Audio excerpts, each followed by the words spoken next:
বাংলাদেশ পুনর্গঠনে অন্তর্বর্তী সরকারের ভূমিকা নিয়ে আল জাজিরার তথ্যচিত্র, ডক্টর ইউনূসের প্রশংসা। করিডোরের সিদ্ধান্ত নেবে জনগণ ও নির্বাচিত সংসদ, বললেন তারেক রহমান। কাশ্মীরে 1000-এর বেশি মাদ্রাসা বন্ধ ঘোষণা, বাংকার তৈরি করে বাসিন্দাদের আশ্রয়।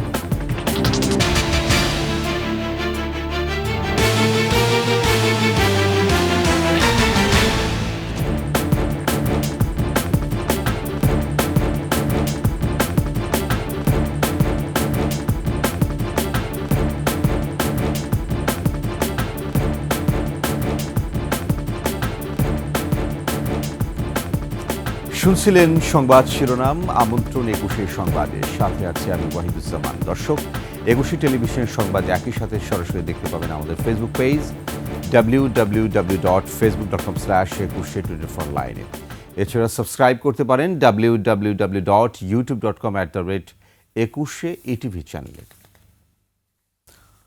শেখ হাসিনার পতনের পর বাংলাদেশ ও গণতন্ত্র পুনর্গঠনে অন্তর্বর্তী সরকারের ভূমিকা নিয়ে প্রতিবেদন প্রকাশ করেছে আল জাজিরা। বলপূর্বক গুম, নির্যাতন, বিচার বহির্ভূত হত্যাকাণ্ড ও মানবাধিকার লঙ্ঘনের দায়ে গণ অভ্যুত্থানের মুখে ক্ষমতা ছেড়ে পালিয়ে যান সাবেক প্রধানমন্ত্রী। ফ্যাসিস্ট সরকার উৎখাতের পর 84 বছর বয়সী নোবেল শান্তি পুরস্কার বিজয়ী মোহাম্মদ ইউনূসের নেতৃত্বে অন্তর্বর্তী সরকার গঠন করা হয়। একটি ভঙ্গুর জাতি পুনর্গঠনের চেষ্টা, পুলিশসহ ভুক্তভোগীদের ন্যায় বিচার নিশ্চিতের পাশাপাশি ধ্বংসস্তূপ থেকে বলিষ্ঠ নেতৃত্বের মাধ্যমে বাংলাদেশকে পুনর্গঠনের চিত্র উঠে আসে আল জাজিরার প্রতিবেদনে। এছাড়া হাসিনা আমলের অত্যাচারের চিত্র তুলে ধরা হয় প্রতিবেদনটিতে।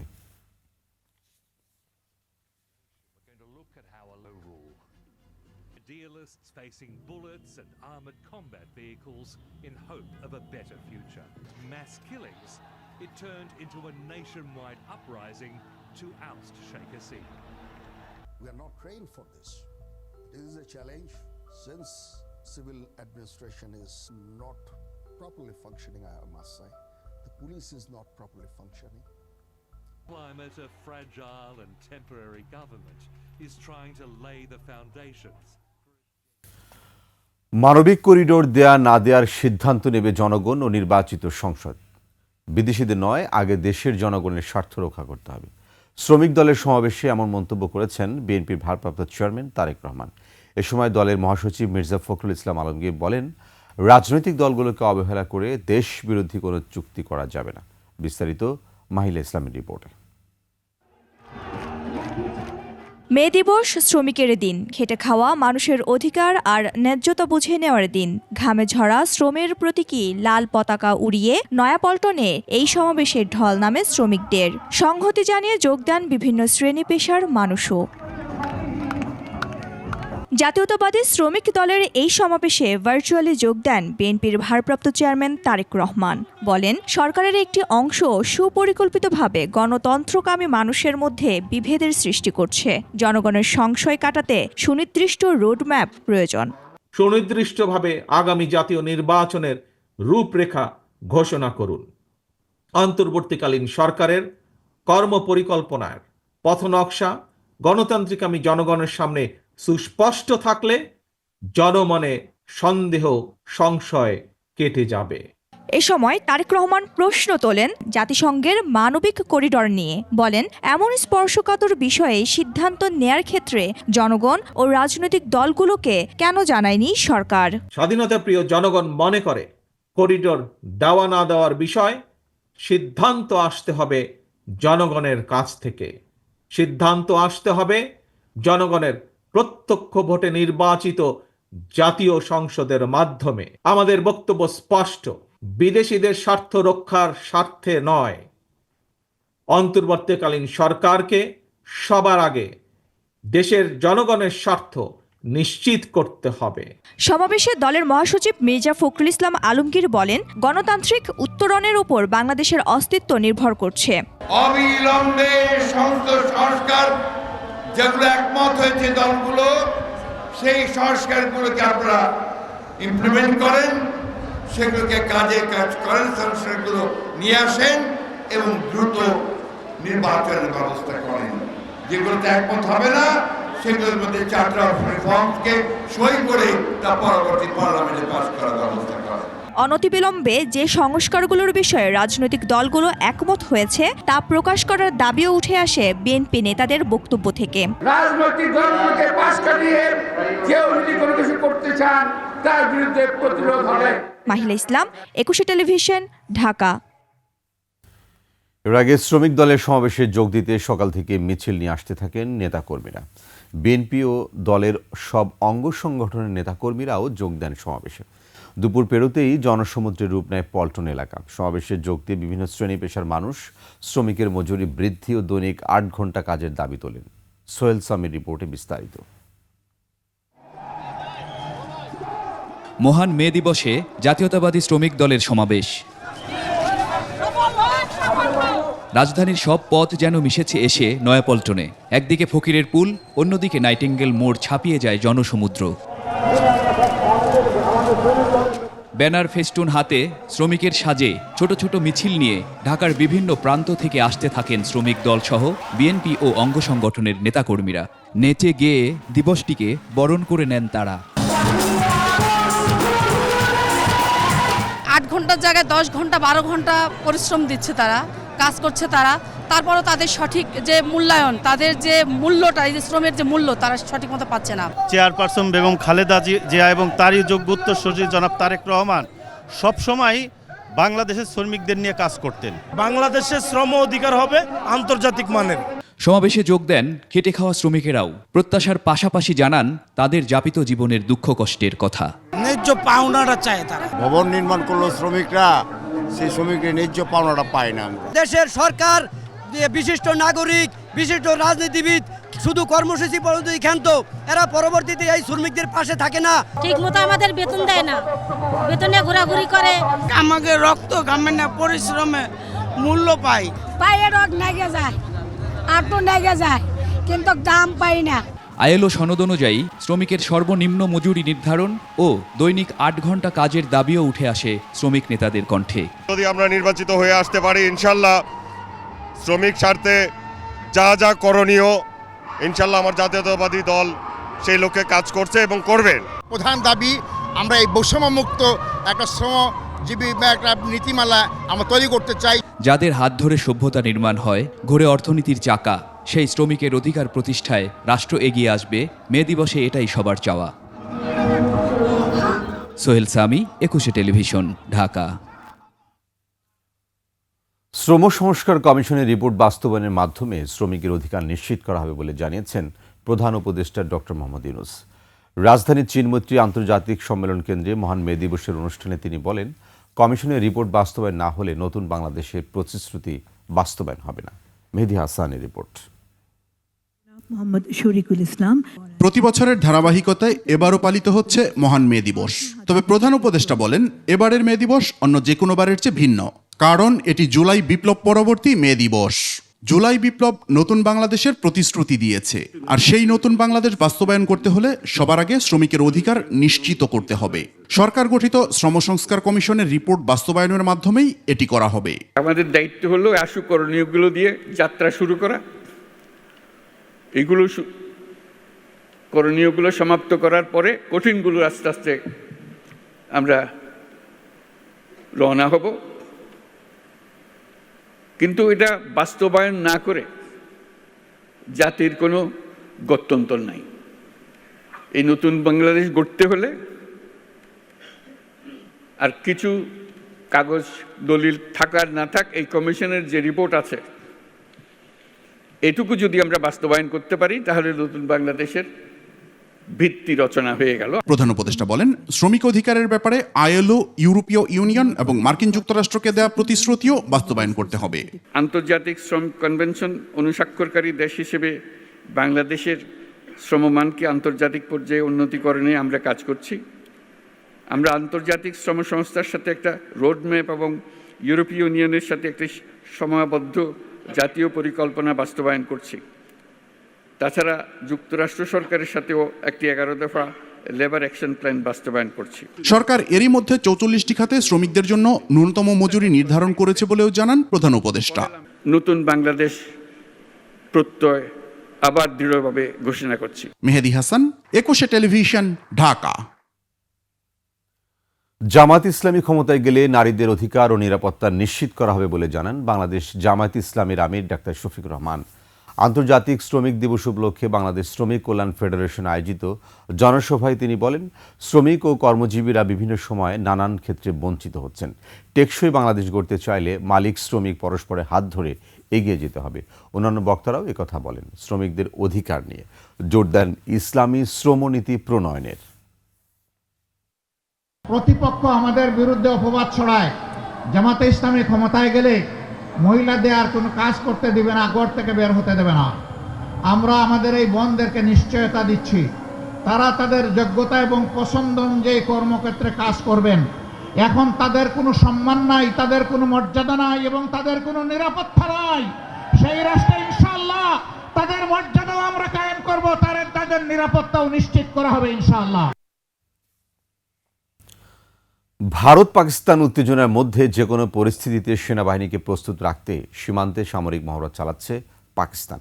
এদিকে কাশ্মীরে 1000-এর বেশি মাদ্রাসা বন্ধ ঘোষণা করা হয়েছে। হামলার ভয়ে বাংকার তৈরি করে সেখানে অবস্থান নিয়েছেন বাসিন্দারা।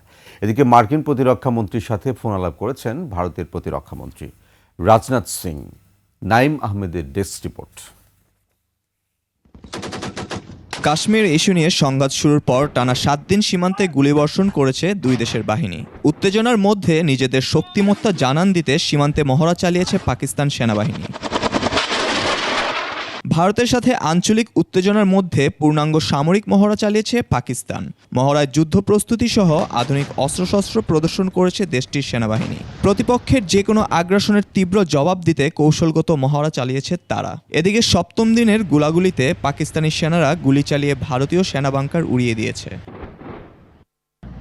এদিকে পাকিস্তান আইএসপিআর এর মহাপরিচালক সংবাদ সম্মেলনে বলেছেন, যে কোনো উদ্ভূত পরিস্থিতিতে জবাব দিতে প্রস্তুত রয়েছে সেনাবাহিনী। এছাড়া তিনি ভারতকে হুঁশিয়ারি দিয়ে বলেন, পাকিস্তানের ধৈর্যের পরীক্ষা নেওয়া থেকে বিরত থাকতে। ভারত ও পাকিস্তানের তীব্র উত্তেজনার মধ্যে পাকিস্তান নিয়ন্ত্রিত কাশ্মীরে 1000-এর বেশি মাদ্রাসা বন্ধ করে দেওয়া হয়েছে। হামলার ভয়ে স্থানীয় বাসিন্দারা বাংকার তৈরি সহ নিজেদের জীবন রক্ষায় বিভিন্ন ব্যবস্থা নিয়েছেন। পাকিস্তান নিয়ন্ত্রিত কাশ্মীরের নিয়ন্ত্রণ রেখা সংলগ্ন অঞ্চলে প্রায় 15 লাখ মানুষের বসবাস। অপরদিকে মার্কিন পররাষ্ট্রমন্ত্রী মার্কো রুবিওর সাথে ফোনালাপের পর ভারতীয় প্রতিরক্ষা মন্ত্রী ফোনালাপ করেছেন মার্কিন প্রতিরক্ষা মন্ত্রীর সাথে। তবে তারা কি বিষয়ে কথা বলেছেন তা জানা যায়নি। নাইম আহমেদ, একুশে টেলিভিশন। আবারও দেশ ভাগের ছায়া উপমহাদেশে। ভারত পাকিস্তানের আটারি ওয়াঘা সীমান্তে স্বামী সন্তান আত্মীয় স্বজন ফেলে চলে যেতে হচ্ছে অনেককে। এজন্য 1947 সালের হৃদয় ভাঙা সেই বিচ্ছেদের পুনরাবৃত্তি। কাশ্মীর হামলার ঝড়ে আবার ভাঙছে ঘর, ছেড়ে যেতে হচ্ছে শেকড়ের মায়া, আত্মার টান। এক বুক কষ্ট চেপে দেশে ফিরছেন ভারত পাকিস্তানের নাগরিকরা, তবে পারছেন না পরিবারের অনেক সদস্যকে সঙ্গে নিতে। আফসানা নীলার ডেস্ক রিপোর্ট। কাঁটাতার ঘেরা সীমান্তে পরিচয় এখন শুধু একটাই, লাল আর নীল পাসপোর্ট। এই লাল নীল ছিন্ন করছে মা সন্তান, স্বামী স্ত্রী আর আত্মীয়ের সম্পর্ক। করাচির মেয়ে সায়রা প্রেমের টানে 3 বছর আগে নয়াদিল্লির ফারহানের সঙ্গে ঘর বাঁধেন। 9 মাস আগে কোলজুড়ে আসে ছোট্ট আজলান। কাশ্মীরের হামলার পর ভারত সরকার আকস্মিক পাকিস্তানি নাগরিকদের দেশ ছাড়তে নির্দেশ দিলে সায়রা ও ফারহানও আজলানকে নিয়ে নয়াদিল্লি থেকে রওনা হন। কিন্তু সীমান্তরক্ষীর তীক্ষ্ণ দৃষ্টি আজলানের নীল পাসপোর্টে পড়লে বলা হয়, বাচ্চাটি নয়, আপনি একা যাবেন। দুধের শিশু আর স্বামীকে রেখে একা পাকিস্তানে ফিরতে হয় সায়রাকে। मदर का इंडियन पासपोर्ट है और हम सबका पाकिस्तानी पासपोर्ट है। ছোট্ট শিশু জয়নব জেনিস মাকে বিদায় দিয়ে কাঁদতে কাঁদতে ফিরছে পাকিস্তান, কারণ তাদের মা ভারতীয় আর বাবা পাকিস্তানি। घर जाना है, हमें घर जाना है, वो सब बातें बाद में करें, अभी मुझे मेरे बच्चों के साथ घर जाना है। करता कोई है भुगतना, हमारे जैसों को पड़ जाते, हम 10 साल के बाद आए। 25 বছর ভারতীয় স্বামীর সঙ্গে সংসার করার পর 2 ছেলে সংসারের শেকড় উপড়ে পাকিস্তান পাড়ি দিয়েছে হালিমা। করাচিতে পৌঁছানোর পর কোথায় যাবেন তিনি তা জানেন না। এক নববধূ চোখের পানি ফেলে ছাড়ছেন প্রিয় মানুষকে। जो भी करा गलत करा, जिन परिवारों के साथ करा, हमें भी बहुत दुख है। এমনি গল্প এখন ভারত পাকিস্তান সীমান্ত জুড়ে। সীমান্তের নিষ্ঠুর নিয়তি আর দুই দেশের বিরোধ ভাঙছে শত শত সুখের নীড়। মৌলিক মানবিক অনুভূতি হেরে যাচ্ছে রাজনৈতিক দ্বন্দ্ব আর কূটনৈতিক কুটচালের কাছে। আফসানা নীলা, ডেস্ক রিপোর্ট, 21 টেলিভিশন। আওয়ামী লীগের নির্বাচনে অংশ নেওয়ার সুযোগ নেই। জুলাই গণ অভ্যুত্থান পরবর্তী সময়ে ইসিকে দায়িত্বশীল পরিচয় দিতে হবে। ফ্যাসিবাদকে পুনর্বাসনের চেষ্টা করলে প্রাতিষ্ঠানিকভাবে তাদের মোকাবেলা করা হবে। শুক্রবার বায়তুল মোকাররমে এনসিপির বিক্ষোভ সমাবেশ উপলক্ষে বৃহস্পতিবার সন্ধ্যায় শাহবাগে গণসংযোগ ও লিফলেট বিতরণ কর্মসূচিতে এসব বলেন এনসিপির মুখ্য সংগঠক হাসনাত আবদুল্লাহ। এ সময় ইসির কাছে দায়িত্বশীল আচরণ না পাওয়ার অভিযোগ করে বলেন, গণ অভ্যুত্থানের পর আওয়ামী লীগের রাজনীতি করার সুযোগ নাই। বিচার প্রক্রিয়ার মাধ্যমে দ্রুত এই দলকে নিষিদ্ধের দাবি জানিয়ে বলেন, 17 বছরে সংবাদ মাধ্যম, সুশীল বুদ্ধিজীবী সহ যারা আওয়ামী লীগকে ফ্যাসিস্ট হতে সহযোগিতা করেছে তাদের সবার সম্পদ বাজেয়াপ্ত করতে হবে। আমরা আমাদের পক্ষ থেকে আমরা আহ্বান জানিয়েছি, সংস্কার প্রস্তাব ছিল আন্তর্জাতিক অপরাধ ট্রাইব্যুনালে যেসব ফেরারি আসামি রয়েছে তারা যেন কোনোভাবেই নির্বাচনে অংশগ্রহণ না করতে পারে সেই ধরনের বিধান রাখার আমরা আমাদের জায়গা থেকে দাবি জানিয়েছি। অত্যন্ত পরিতাপের বিষয় এবং দুঃখজনক বিষয়, জুলাই গণঅভ্যুত্থানের পরেও ইলেকশন কমিশন এই দাবিটিকে নাকচ করে দিয়েছে। ফ্যাসিবাদী আওয়ামী লীগকে কোনোভাবেই সহায়তা করছে, পৃষ্ঠপোষকতা দিচ্ছে, তাহলে ইলেকশন কমিশনকে ভুলে গেলে চলবে না। আমরা সেই প্রজন্ম, যেই প্রজন্ম আওয়ামী লীগের গুলির সামনে দাঁড়িয়ে আমরা এই ফ্যাসিবাদকে ঠেকিয়েছি। দল হিসেবে আওয়ামী লীগের বিচারের দাবিতে একাত্তর রাজনৈতিক দলগুলো বিচার চলাকালে আওয়ামী লীগের রাজনৈতিক কার্যক্রম নিষিদ্ধ রাখার দাবি জানানো হয়েছে। একই দাবির প্রতি সমর্থন জানানোর পাশাপাশি নারী সংস্কার কমিশন বাতিলের দাবিও জানিয়েছে ইসলামী দলগুলো। বিস্তারিত জানাচ্ছেন নাহিদ সিরাজুল নিম্মি। জুলাই আগস্টের উত্তাপ বুকে ধারণ করে গঠিত নতুন রাজনৈতিক দল জাতীয় নাগরিক পার্টি এনসিপি বলছে, আওয়ামী লীগের রাজনৈতিক কার্যক্রম স্থগিত রেখে বিচারের আওতায় আনতে হবে। একই দাবিতে সোচ্চার খেলাফত মজলিস। বিচারের আগে স্থগিত চায় দলটির নিবন্ধন। আমরা চাই যে আওয়ামী লীগের বিচার এবং নিষিদ্ধকরণ করা, এর মধ্যে তাদের কার্যক্রম স্থগিত রাখা, এই ব্যাপারটিও থাকছে। আওয়ামী লীগের দল হিসেবে বিচার করতে হবে গণহত্যার দায়ে, আর বিচারের রায় প্রকাশিত হওয়ার আগ পর্যন্ত দলের নিবন্ধন স্থগিত রাখতে হবে। এছাড়া অন্যান্য ইসলামিক দলগুলোর পাশাপাশি খেলাফত মজলিসের ঐক্য গড়ে উঠেছে নারী সংস্কারের বিরুদ্ধে। 5 দফা দাবিতে 3 তারিখের সমাবেশে তোলা হবে এই দাবি। মহাসমাবেশ মূলত 5 দফা দাবি নিয়ে। এর মধ্যে উল্লেখযোগ্য হচ্ছে আপনার নারী সংস্কার বিষয়ক যে কমিশন করা হয়েছে এটা বাতিল করা, কমিশনটা ভেঙে দেয়া, আর কমিশনের প্রস্তাবিত রিপোর্ট বাতিল করা, শাপলা চত্বরে যে গণহত্যা, এই গণহত্যার বিচার করা, বিগত 15-16 বছর ধরে যে গুম খুন হয়েছে এর উপযুক্ত বিচার করা, আর হেফাজতের নামে যে সমস্ত মিথ্যা মামলাগুলো ছিল এই মামলাগুলো প্রত্যাহার করা। জুলাই আগস্টের নিষ্ঠুরতার দাবিতে রাজনৈতিক দলগুলোর একজোট হওয়া নিঃসন্দেহে রাজনৈতিক পরিবেশে যোগ করেছে নতুন মাত্রা। তবে পরিস্থিতি কি দাঁড়ায় তাই এখন দেখার অপেক্ষা। নাহিদ সিরাজি নিম্মি, 21 টেলিভিশন, ঢাকা। জাহাঙ্গীরনগর বিশ্ববিদ্যালয় কেন্দ্রীয় শিক্ষার্থী সংসদ নির্বাচনের তফসিল ঘোষণার পর নির্বাচনে আমেজে ভাসছে ক্যাম্পাস। সাধারণ শিক্ষার্থীদের মাঝেও ফিরছে উৎসাহ, উদ্দীপনা। আগামী 31 জুলাই নির্বাচন ঘিরে নিজেদের গুছিয়ে নিচ্ছে রাজনৈতিক সংগঠনগুলো। সভার প্রতিনিধি শাহিদুলের তথ্যচিত্রে ডেস্ক রিপোর্ট। লাল কৃষ্ণচূড়া আর হরেক রকম ফুলে জাহাঙ্গীরনগর বিশ্ববিদ্যালয় ক্যাম্পাস সেজেছে নতুন রূপে। সেই সাথে 33 বছর পর জাকসু নির্বাচনের তফসিল ঘোষণায় আরও রঙিন ক্যাম্পাস। জাকসু নির্বাচনের আলোচনা এখন টক অব দ্য ক্যাম্পাস। দীর্ঘ সময় পর প্রতিনিধি নির্বাচন করার যে দিনক্ষণ নির্ধারিত হয়েছে তা নিয়ে সাধারণ শিক্ষার্থীদের মধ্যে রয়েছে মিশ্র প্রতিক্রিয়া। দীর্ঘ 33 বছর পর জাহাঙ্গীরনগর বিশ্ববিদ্যালয়ে ছাত্র সংসদ নির্বাচন হতে যাচ্ছে, তাতে আমরা সাধারণ শিক্ষার্থীরা অত্যন্ত আনন্দিত। শিক্ষার্থীদের আশা, প্রত্যাশা, অধিকার এগুলো নিয়ে যারা কথা বলবে তারা আসলে শিক্ষার্থীদের দ্বারাই নির্বাচিত হয়ে আসা উচিত। এমন মানুষগুলো নেতৃত্বে আসুক জাকসুর, যারা কিনা আমাদের সাধারণ শিক্ষার্থীদের পক্ষে রাস্তায় নামবে। ইতোমধ্যেই মাঠে নেমেছে রাজনৈতিক সংগঠনের নেতাকর্মীরা। সাধারণ শিক্ষার্থীদের মাঝে নিজেদের গ্রহণযোগ্যতা বাড়াতে কাজ করছেন বলে জানান তারা। আসন্ন জাকসু নির্বাচনে সাধারণ শিক্ষার্থীদের ম্যান্ডেট নিয়ে সাধারণ শিক্ষার্থীদের অধিকার আদায়ে সচেষ্ট থাকবে বাংলাদেশ জাতীয়তাবাদী ছাত্রদল। জাকসু কেন্দ্রিক অথবা শিক্ষার্থী বান্ধব নানা কার্যক্রম পরিচালনা করার মাধ্যমে যাদেরকে জাকসুতে ক্যান্ডিডেট হবে তাদেরকে প্রস্তুত করতেছে। জুলাই আন্দোলনের চেতনা ধারণ করে এই বৈতরণী পার হতে চান গণতান্ত্রিক ছাত্র সংসদও। এই জাকসু নির্বাচন একটি ইতিহাসে একটি দৃষ্টান্ত হয়ে থাকবে এবং একটি অবাধ, সুষ্ঠু, নিরপেক্ষ একটি নির্বাচন হবে। শান্তিপূর্ণ নির্বাচনের মাধ্যমে জাহাঙ্গীরনগর বিশ্ববিদ্যালয়ে কেন্দ্রীয় শিক্ষার্থী সংসদের প্রতিনিধি নির্বাচিত হবেন, এমনটাই প্রত্যাশা সাধারণ শিক্ষার্থী সহ সংশ্লিষ্টদের। Masuma Lisa, desk report, ২১ television. শেষ করছি ২১ সংবাদ। যাবার আগে সংবাদ শিরোনামগুলো আরও একবার। বাংলাদেশ পুনর্গঠনে অন্তর্বর্তী সরকারের ভূমিকা নিয়ে আল জাজিরার তথ্যচিত্র, ডক্টর ইউনূসের প্রশংসা। করিডোরের সিদ্ধান্ত নেবে জনগণ ও নির্বাচিত সংসদ, বললেন তারেক রহমান।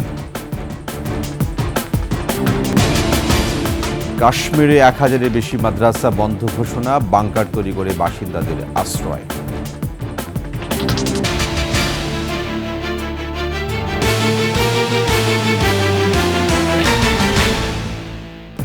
সর্বশেষ সংবাদ জানতে ডায়াল করুন 2054 নম্বরে, আর ভিজিট করুন ekushe-tv.com সাইটে। ফেসবুকে ভিজিট করতে পারেন www.facebook.com/ekushe24online। এছাড়া সাবস্ক্রাইব করতে পারেন www.youtube.com/ekushe-tv। এতক্ষণ সঙ্গে থাকার জন্য ধন্যবাদ। পরবর্তী সংবাদ দেখার আমন্ত্রণ রইল। ২১-এর সাথে